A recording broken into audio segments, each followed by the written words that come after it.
సుబ్బారావు గారు మనవడ ఆరోగ్యం ఎలా ఉందంట్రా?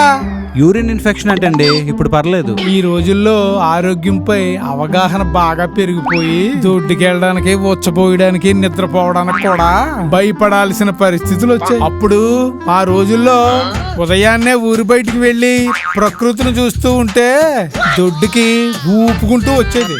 ఇంకా టాయిలెట్ అంటావా, ఆకాశవంక చూస్తూ పోస్తే జలధరింపుతో జలపాతంలో వచ్చేది.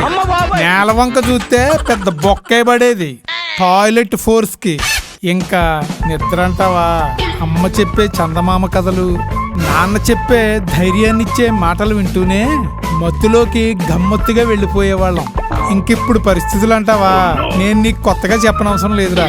చెప్పేర్లే గాని టైం అయింది, టాబ్లెట్ వేసుకోండి. ఏం చేస్తాం, కల్తీ తిండి తినడం వల్ల నా పరిస్థితి ఇంతే.